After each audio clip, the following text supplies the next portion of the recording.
This channel does not promote any violent, harmful, or illegal activities. All content provided by this channel is meant for an educational purpose only. এই মুহূর্তে breaking news পাওয়া যাচ্ছে কোচবিহার থেকে প্রধানমন্ত্রীর সভায় আসার পথে বাধা, বাস ভাঙচুর করার অভিযোগ, তৃণমূলের বিরুদ্ধে হামলার অভিযোগ উঠছে।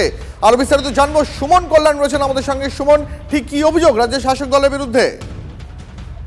দেখো, কোচবিহারের পানিশালা বলে একটি জায়গা রয়েছে, সেই পানিশালাতেই বাসে করে আসার চেষ্টা করছিলেন বিজেপি কর্মী সমর্থকরা, সেভাবে বাসও দেখেছিল, কিন্তু হঠাৎ করে অতর্কিত হামলা হয়। বাসের যে ফ্রন্ট গ্লাস সেটিকে ভেঙে দেওয়া হয়েছে বলে অভিযোগ উঠেছে তৃণমূলের বিরুদ্ধে, এবং পরবর্তীতে এই বাসটি কিন্তু আর সভা মঞ্চের দিকে আসেনি। স্বাভাবিকভাবেই তৃণমূলের বিরুদ্ধে অভিযোগ করেছে বিজেপি, এবং তাদের স্পষ্ট বক্তব্য যেভাবে এই প্রধানমন্ত্রীর সভাকে ঘিরে ভীত সন্ত্রস্ত তৃণমূল, তাতে কিন্তু স্পষ্টভাবে বোঝা যাচ্ছে যে আগামীতে এখানকার ভোটের রেজাল্ট কি হবে।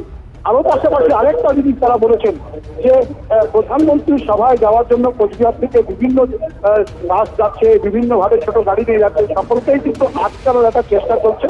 সবকিছুকে উপেক্ষা করেই কিন্তু প্রচুর মানুষ ভিড় জমাচ্ছেন আলিপুরদুয়ারে, এমনটাই তারা জানিয়েছেন। তবে এই বাস ধারাকে তীব্র নিন্দা করেছে বিজেপি। তবে তৃণমূলের বক্তব্য যে এই সমস্ত ঘটনা কোনোটাই সত্য নয়, বিজেপি নিজেরাই বাস ভেঙেছে এবং তৃণমূলের ঘরে নজর থাকবে। কুচবিহার থেকে এই মাত্র যে সমস্ত খবর পাওয়া যাচ্ছে, তৃণমূল আশ্রিত গুন্ডা বাহিনী আমার বিধানসভাতেই বেশ কিছু জায়গাতে গাড়ি আটকেছে, তাদেরকে মারধর করা হয়েছে এবং গাড়ি ভাঙচুর করা হয়েছে।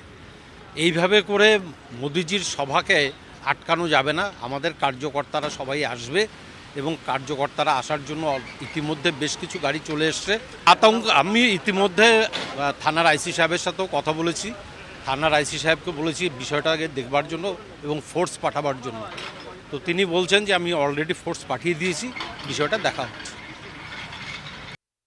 কোচবিহার থেকে প্রধানমন্ত্রীর সভায় বিজেপি সমর্থকদের আসতে বাধা দেওয়ার অভিযোগ, এমনকি বাস ভাঙচুর করা হচ্ছে, এমনটা অভিযোগ করছিলেন বিজেপির বিধায়ক। শোনাচ্ছিলাম আপনাদের তার বক্তব্য। তৃণমূলের বিরুদ্ধে হামলার অভিযোগ আনছে বিজেপি, তবে তৃণমূলের তরফ থেকে এই হামলার যে অভিযোগ তা অস্বীকার করা হয়েছে। পুলিশের বিরুদ্ধেও একাধিক জায়গায় বাধা দেওয়ার অভিযোগ উঠছে। মোদির সভায় আসার পথে বিজেপি কর্মীদের বাসে ভাঙচুর চালানো হয়েছে, এমনটাই অভিযোগ। কোচবিহার থেকে প্রধানমন্ত্রীর সভায় আসার সময় বাসে ভাঙচুর করা হয়েছে, এমনটাই অভিযোগ করছে বিজেপি। যদিও তৃণমূল সমস্ত অভিযোগ অস্বীকার করেছে, তৃণমূলের তরফ থেকে এই অভিযোগের কোনো সত্যতা নেই বলে দাবি করা হয়েছে। পুলিশের বিরুদ্ধেও একাধিক জায়গায় বাধা দেওয়ার অভিযোগ তুলছেন বিজেপির বিধায়ক। ক্লাস 10 ও ক্লাস 12 এর পরীক্ষা শেষ, রেজাল্ট আউট। এরপর কি পড়বেন, কোথায় পড়বেন, সুযোগ সন্ধান এখন হাতের মুঠোয়। TV9 বাংলা এডুকেশন এক্সপো 2025, কলকাতার সবচেয়ে বড় এডুকেশন এক্সপো।